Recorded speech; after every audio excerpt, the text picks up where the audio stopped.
ब्रेकनंतर तुमचं पुन्हा एकदा स्वागत. आपण समजून घेतोय खरं तर अध्यात्म, धर्म आणि त्याच्यातल्या सगळ्या प्रक्रिया आणि त्या प्रक्रियांबरोबर खरं कालोखामध्ये जे बदल झालेले आहेत, शब्दांमध्ये असतील, अर्थांमध्ये असतील किंवा संकल्पनांमध्ये असतील, ते सगळे अर्थ आपल्याला साक्षात गुरुजी समजून सांगतायत. आणि खरं तर वेळ खूप कमी आहे अशा प्रकारचा सगळा संदर्भ समजून घ्यायचा. पण जे वाद होत आहेत समकालीन आत्ताच्या या वातावरणामध्ये वाद होत आहेत, हेतुतः ते केले जाऊ शकतात किंवा कदाचित काहीतरी एक विचार जो मानला जातो आणि त्या विचाराच्या अवतीभोवतीच आपण विचार करतो, जी मीमांसा व्हायला पाहिजे या सगळ्या वादाच्या अवतीभोवती, ती खरी आत्ताच्या काळात शक्य आहे का? एकत्र बसून तुमच्यासारखे यातले जे अधिकारी सगळी मंडळी आहेत त्यांना बसून अशा प्रकारची काहीतरी मीमांसा होणं शक्य आहे का आत्ताच्या काळात?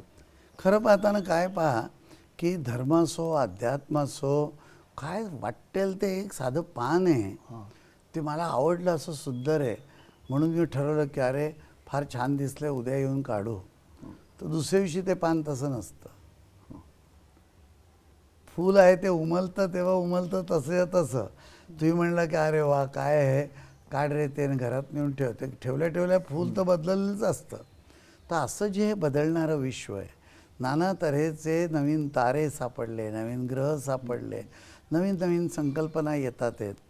याच्यामध्ये चांगल्या वाईट दोन्ही असू शकतात. बदल हे चांगले असतात, वाईट असतात.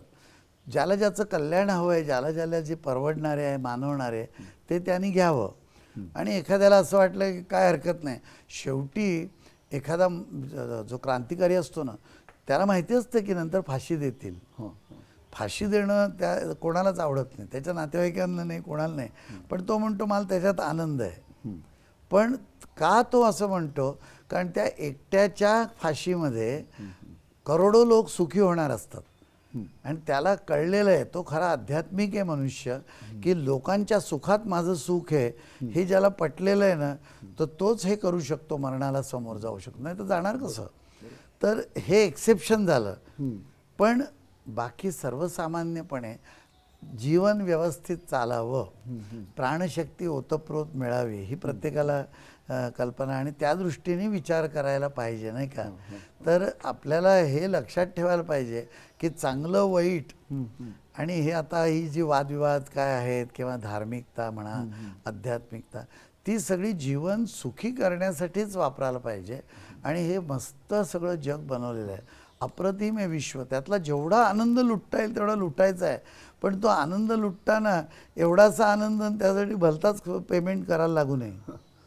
म्हणजे नंतर मग प्रॉब्लेम येऊ शकतो ना, की तुम्ही जे काही दिलं आहे त्याच्या मोबदल्यामध्ये तुम्हाला तेव्हा तसं वाटलं वा आपल्याला छान हे मिळून गेलं, आणि मग नंतर काहीतरी ते बेकायदेशीर होतं म्हणून तोडावं लागलं, मग काय करणार?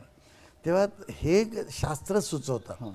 आणि ती शास्त्र न बघता आपण चुकीचे अर्थ लावले तर प्रॉब्लेम तयार होतो.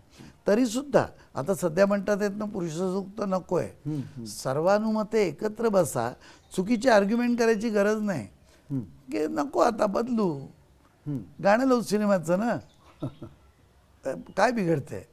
तर ते तुम्हाला पण त्या गाण्यामुळे कल्याण, त्या गाण्यामुळे शरीरामध्ये विकृती येणार नाही ह्याचा कोणीतरी अभ्यास करून आम्हाला सांगा, तर मग हरकत काही नाही आहे. आणि सगळे ओके म्हणतील तर म्हणून पुरुषसूक्त बंद. त्याचं पुरुषसूक्तच काय सगळं बंद करता येईल. माणसाने पुन्हा एकदा कपडे घालत नव्हते तिथून आपण कपड्यापर्यंत आलो, पुन्हा हल्ली आता कपडे कमी कमी व्हायला लागलेत, मग नाही घालणार कपडे उद्या. ठरवू दे ना लोकांना, समाजाला. पण त्यांना लक्षात आलं होतं की कपडे न घालता त्रास दुप्पट होता म्हणून कपडे घातलेत ना. तर ॲडव्हान्टेज आहे का काही कपडे काढण्याचा?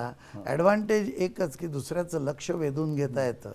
का शरीर हे परमेश्वराने दिलेलं आहे. हा जे जॅकेट हे शिंप्याने शिवलं आहे, त्याच्यामध्ये चुका काहीतरी रंग संगती ही मी ठरवली असेल, काय असेल चुकीची, त्यामुळे कधीही अप्रतिम सौंदर्य ज्याला म्हणतात ते कपडे घालून नसणारच, ते कपड्याशिवायच असणार आहे, कारण ती परमेश्वरी कलाकृती आहे. पण गुरुजी मला म्हणजे तुम्ही हे जे म्हणताय त्याच्यावरून एक आठवलं की जो सगळा प्रबोधनाचा काळ झाला, संतांचा जो प्रबोधनाचा काळ झाला, ज्याच्यात समानतेच्यासाठी सगळे संत वेगवेगळ्या जाती पंथांमधनं आले, समोर गेले, पांडुरंगासाठी नंतर तिथे जाऊन त्याला अर्पण झाले.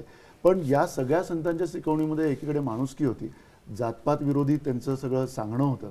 आणि तरीसुद्धा त्यावेळची जी पूजा होती, पांडुरंगाची जी पूजा होती, पुरुष सुक्ताचा त्याच्यातला मंत्रोच्चार असेल, त्याला कधी कोणी असा विरोध केलाय का? मी तर असं तेच कधी- म्हणतो की प्रत्यक्ष तुकाराम महाराज जे सदेह वैकुंठाला गेले, किंवा एकनाथ महाराज आहेत, नामदेव महाराज आहेत, आणि आपल्या इथे तर संतांची खाण आहे. म्हणजे आणि जगभर ते काय भारताचं असेल, पण आपल्या इथे जास्त संत झाले, मुख्य समाज प्रबोधन करणारे, ज्ञानेश्वर माऊलींसारखे, की पुढे काही उरलं का, थेट तिथे जाऊन रेड्याला वेद म्हणायला लावला आणि लोकांना काही बोलतीच बंद केली. रेड्याची बोलती उघडल्यावरती पंडितांची बोलती बंद. त्या ज्ञानेश्वरांना कळत नव्हतं का? ते माऊली जात होते ना तिथे, मग त्यांनी का नाही बंद केलं? त्यांनी म्हणायचं की हे सगळं थोतांडे म्हणून, पण त्यांना त्याचं शास्त्र कळलं होतं. ते जरी त्या ह्याच्यात भाग घेत नसले, कारण मी सांगतो तुम्हाला, फार जर थोतांड केलं, फार कर्मकांडाचं किंवा एकूण अवडंबर केलं, तर ते सर्वसामान्याला वेळ घालवून मजा येत नाही आणि त्याला बिचारायला काही कळत नाही. आमच्या इथे समजा मला पुरुषसूक्त म्हणून पूजा करायची आहे, तर आम्ही काय म्हणतो की आदल्या दिवशी करून घ्या, कोणी नसताना बसून केली तर काही बिघडत काही नाही, तेच होणार आहे. पण लोक म्हणायला लागले की अरे हे मंत्रोच्चार आम्हाला ऐकले तर आम्हालाही फायदा होतो, आम्हाला अनुभव आहे त्याचा. मग म्हटलं ठीक आहे, मग तुम्ही येऊन बसा. सांगायचा हेतू काय की ह्याच्यामध्ये उत्सवाची मजा घालवून कुठेतरी भांडणं करायची, कारण उत्सव हा सर्वसामान्यांसाठी आहे. त्यांना आयुष्यामध्ये एक नवी प्रेरणा घेऊन कष्ट शेतात करणारे जे वारकरी आहेत ना, त्या शेतातले 2-4 दिवस शेतावर जाऊन राहिलं तर दम निघतोय माझ्यासारख्या माणसाचा. जे तिथेच राहतात, कष्ट करतात, त्यांची वर्षाची प्रेरणा आणि वर्षाची शक्ती घ्यायला ते जातात ते पंढरपूरच्या वारीत किंवा देवाच्या दर्शनाला. आज वारीच आहे, उद्या आम्ही केदारनाथला जातो, चारधाम यात्रा करतो, वैष्णोदेवीला जातो, कोल्हापूरला जातो, साईबाबांना जातो. तर सगळीकडे आम्ही जातो, तर आम्हाला शक्ती भरून येते आणि आल्यानंतर मनुष्य जोमाने कामाला लागतो. तर तो लागू द्या ना, उगाच आपल्याला हे काय करायचं आहे. मी असं म्हणेन, म्हणजे मला बंद केलं आणि चालू केलं तर त्याच्यामध्ये बंद करणाऱ्यांनी फायदा नव्हताच कुठलाही. आणि बरं, जोपर्यंत संस्कृत जर चांगल्या चांगल्या शिकलेल्यांना कळत नाही आहे, तर सर्वसामान्यांना कुठे माहिती आहे की पुरुष आणि स्त्री याच्यात भेद आणि असं सगळं म्हणून राहिले त्या पुरुषसूक्तामध्ये. म्हटलं नाहीच आहे, पण ते तर श्रद्धेने परमेश्वराचा शब्द म्हणून ते ऐकतात आणि त्याचा त्यांना फायदा होतो. शेवटी समाधान नावाची काही गोष्ट आहे. मी हा श्लोक दाखवणार होतो. चातुर्वर्ण्यम मया सृष्टम गुणकर्म विभागशः तस्य कर्तारमपि माम विद्य कर्तारमव्ययम. भगवद्गीतेतल्या 4थ्या अध्यायातला 13वा श्लोक आहे. तर श्रीकृष्ण काय म्हणतोय की चातुर्वर्ण्य हे जे आहेत ते मया सृष्टम, मी तयार केलेले आहेत. आणि इथे मी म्हणत असताना श्रीकृष्णाने एकदा सांगितलं 10व्या अध्यायामध्ये की वासुदेव वृष्णीनाम, म्हणजे वृष्णी कुल होतं. एरवी तो काय म्हणायचा की मी इथे कृष्ण उभा आहे, तुला जरी मी असं केलं म्हटलं तरी ते मी म्हणजे हा इथला देह नव्हे, जो तत्पुरुष परमात्मा आहे त्याच्या बाजूने मी बोलतोय, म्हणून मी असं म्हणतो की मी असंच ठिकठिकाणी त्याने सांगितलं. आणि तो शर्तीशेवटी तुमचा गैरसमज होऊ नये की हा बालाजी मी करत होता, म्हणून तो म्हणायचा की हे सगळं जे सांगितलं ना ते तत्वता जाण, हे मला लावू नको.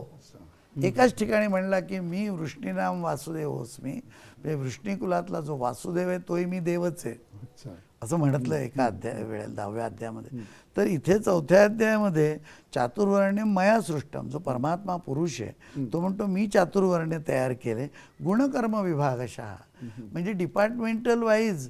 अकाउंट डिपार्टमेंटचा अकाउंटंट हेड, तुम्ही कुठे काम करत असाल, आमच्या इथे कंपनी बाहेर खूप कंपन्या आहेत की अकाउंट्समधल्या लोकांचे पगार वेगळे, ग्रेड वेगळ्या, मग कुठल्या IT चे असतील त्यांच्या ग्रेड वेगळ्या, प्रत्यक्ष फॅक्टरीमध्ये काम करणाऱ्यांच्या ग्रेड वेगळ्या, प्रत्येक ठिकाणी. आणि त्याचा मॅनेजर वेगळा. मग ते पेंट शॉपमधले लोक आहेत त्यांना दूध प्यायला रोज मिळतं, त्यांना पंचामृती पाजायला हरकत नाही, पण म्हणजे सगळ्या कारखान्याला वाटणार का? नाही. तर त्यांच्या गुणकर्म विभागशः त्यांच्या ॲडव्हान्टेज आहेत आणि त्यांना नावं दिले. तर तो म्हणे की गुणकर्म विभागशः.